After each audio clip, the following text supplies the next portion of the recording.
Good morning, Thanatology Period 3. Please welcome Groups 2, Tuesdays with Morrie, TED-Talk.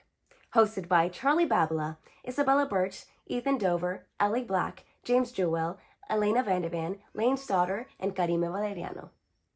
Today I will be dissecting the first Tuesday we talk about the world. Throughout the chapter, we see Morrie's acceptance towards his inability to be independent and rendering to the ultimate sign of dependency, which is receiving help using the bathroom. Mitch questions Morrie later on his continued interest on current events, even though death is awaiting Morrie. Morrie responds, "Maybe I shouldn't care. After all, I won't be around to see how it all turns out. But it's hard to explain, Mitch.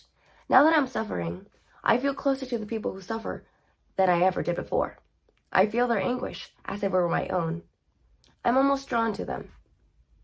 Mitch responds by saying, "Maybe death is the great equalizer, the one thing that can finally make strangers shed a tear for one another." And Morrie ends the chapter with his revelation. The most important thing in life is to learn how to give out love and to let it in. Love is the only rational act. Throughout the chapter, we see Morrie experiencing more significant depletions in his body, and he reflects on his change of perspective.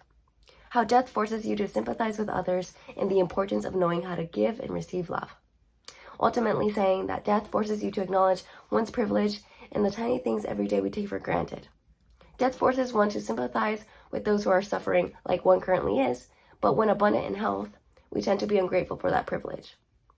Commenting that it only takes death threatening your life to acknowledge others. On the second Tuesday, we talk about feeling sorry for yourself. It's here that Morrie acknowledges the reality of his illness and the emotional weight that comes with it. He's dying and ALS has no cure. Slowly he's being paralyzed and losing control of his reality, and that's something that's horrifying to admit to yourself. What makes Morrie so unique, however, is his self-compassion and acceptance through it all. Lack of self-control could drive anyone mad, and it's in the moments where we feel like the ground is unstable beneath us that we begin to lose ourselves. Ultimately, it's in his unique way of acceptance and resilience that kept him alive until his last breath. On page 56, Morrie says, "Sometimes in the morning, that's when I mourn. I feel my body, I move my fingers and my hands, whatever I can still move. I mourn what I've lost, I mourn the slow, insidious way that I'm dying, and then I stop mourning. I give myself a good cry if I need it, but then I concentrate on all the good things in life, on the people who are coming to see me, on the stories I'm going to hear, on you if it's Tuesday, because we're Tuesday people." This is something commonly known as emotional regulation. Morrie allows himself to feel sadness, to mourn and fully experience these emotions before he lets them go.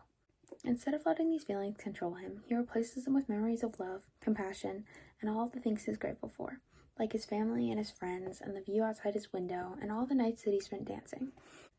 It's in fully experiencing these emotions, acceptance, self-compassion, and gratefulness, that he's able to fully accept the reality. It's here that he's able to let go of the burdens of his condition, and this played a huge role in his well-being before he died. Morrie's strategy, one that ultimately kept him alive until his last breath, reminds us that even when we're suffering and we have no control over our lives, we can choose to focus on what's truly meaningful at the end of the day. The relationships we had, the love we felt, and the beauty in the world that we've gotten to experience.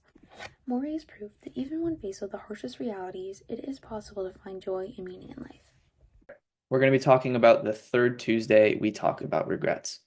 In this chapter, Mitch tries to bring in a camera to when he sees Morrie, just for an attempt at keeping a log, an album of all of his conversations with Morrie, so that whenever he is lost and needs a little hint of his wisdom, he can be guided by Morrie even after his passing. But Morrie is really quick to shut this down, saying that he'd rather not, and he just wants Mitch to stay grounded and stay present in the moment. After hearing this, Mitch is completely lost physically and emotionally. His graduation is coming up, and on top of wanting to, get into a good grad school, he needs to put together this really good thesis, and he doesn't know what he's going to write about. So he's talking with Morrie about it, but he's also just worried about Morrie and his declining health and wondering what the future is going to look like. So the following little excerpt is a profound insight that Mitch has regarding his meeting that he has during this chapter. And it reads, "But there still seem to be no clear answers. Do you take care of others or take care of your inner child? Return to traditional values or reject tradition as useless? seek success or seek simplicity. Just say no or just do it. So essentially, Mitch is understanding that it's important to have someone around like Morrie that is able to nudge him and to guide him into the right direction. And that's what he was trying to get Mitch to understand by saying no to getting his little lectures to him recorded. Furthermore, he stresses that being able to internalize the advice that he gives to Mitch is incredibly crucial in the moment because he states that if or if Mitch relies too much on the recordings that he would have of Morrie, he wouldn't really understand it, conceptualize it. He wouldn't understand it. He would just be using it as a crutch. And the big underscore of this chapter is in life, for example, in a classroom setting, a lot of people, a lot of students, they will take their notes and just listening to the teacher blabber on, and they won't really understand, they won't really fully digest the material. They're just doing it just because. And that's essentially what Morrie was trying to get Mitch to understand is he didn't want that to happen, especially as his background as a professor. And every day of life is a gift. You know, the future is not promised, tomorrow isn't promised.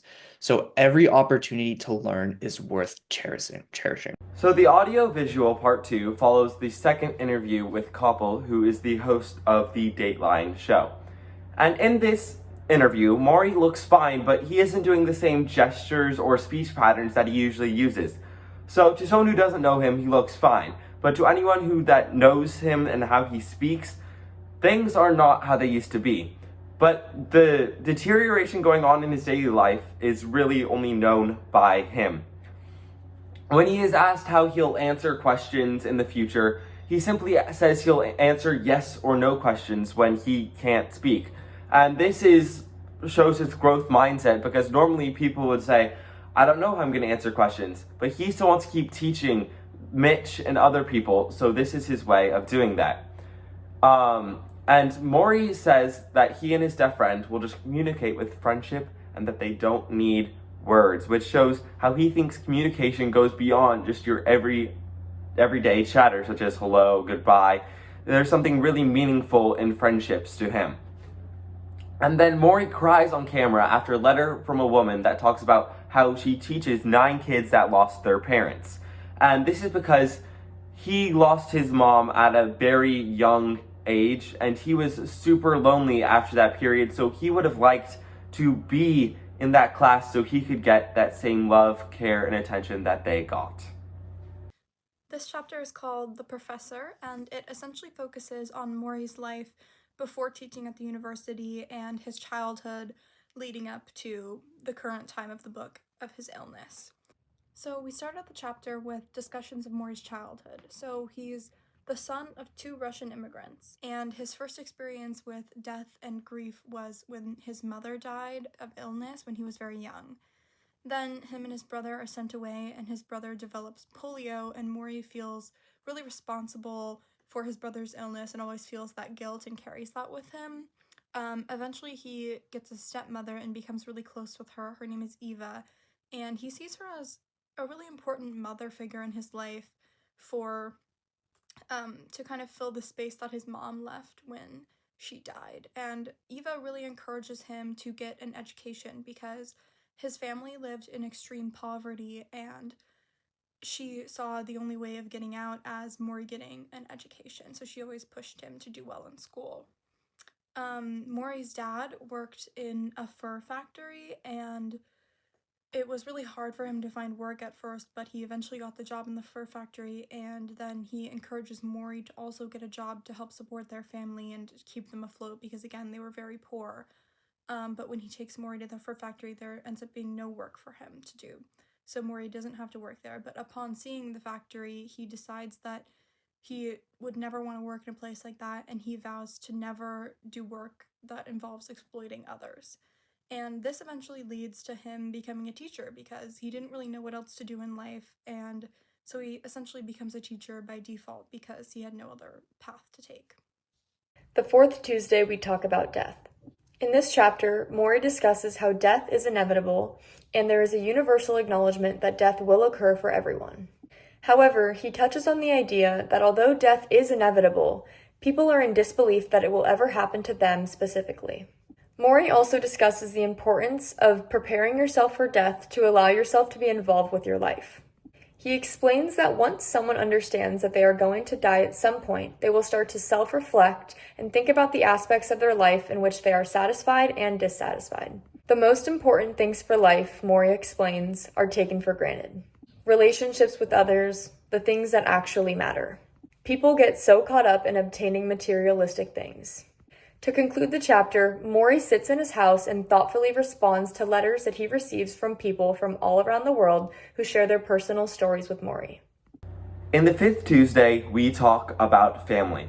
So during this chapter, Morrie's desire for physical affection increases greatly. With every contact he has with Mitch, he's constantly smiling and beaming that he is so happy about this. And Morrie also provides the quote, "Love each other or perish," from the poet Auden. And this is because he believes love is like the wings of a bird, and without it we cannot fly. And so that's why love is so important to him. And he also talks about the importance of family in life. And he says that the importance of family is to let someone know that you are there for them. And all that love is what will get you through life and prepare you for death. And he talks about how there isn't anything like having children. And the downside of having children is that you will eventually leave them in death. So that is something he's worried about and he is sad about, eventually being dead. And Mitch reflects on his own family during this chapter. He remembers how his brother was always the favorite child. And when his uncle got cancer, he always thought that he would be the next person to get it.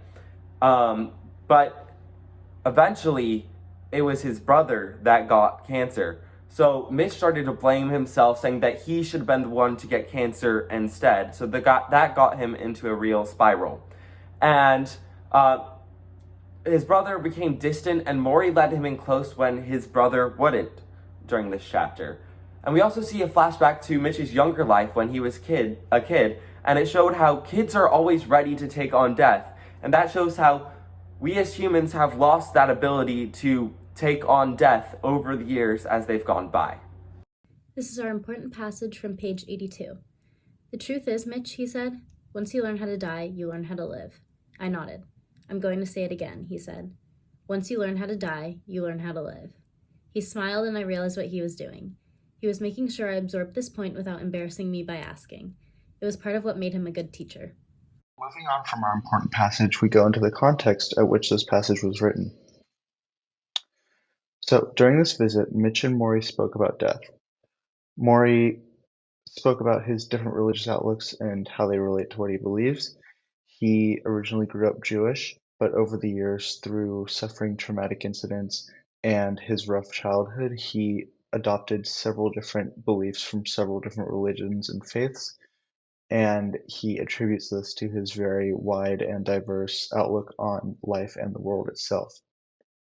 And Morrie says the quote in the previous slide when he tells Mitch that he's come to accept his fate with dying and ALS.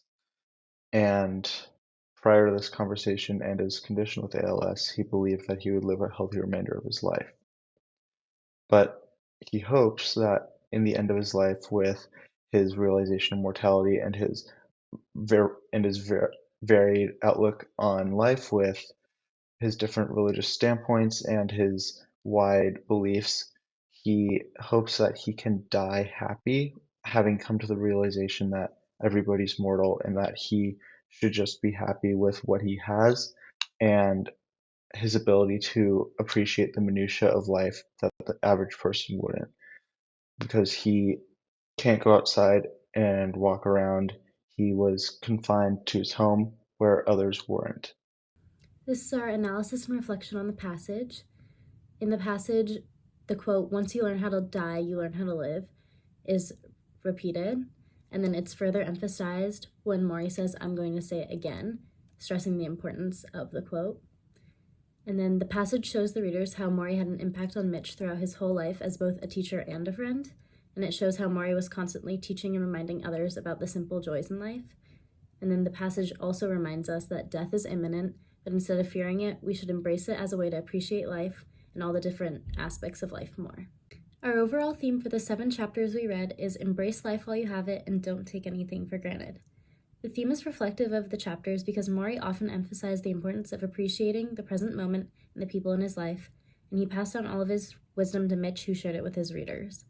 Life is unpredictable, and things we take for granted, such as our health, our relationships, and opportunities, can all change in an instant. By embracing life, we cultivate gratitude and mindfulness of our actions, making the most of every moment. Also, by embracing life, we start to live with intention and make meaningful, deep connections and prioritize what truly matters. Don't take a single moment of your life for granted. At this very moment, someone is taking their last breath and would give anything for a few more moments on this earth. You have so many blessings. Think about them right now. Feel how blessed you are. Acknowledge how blessed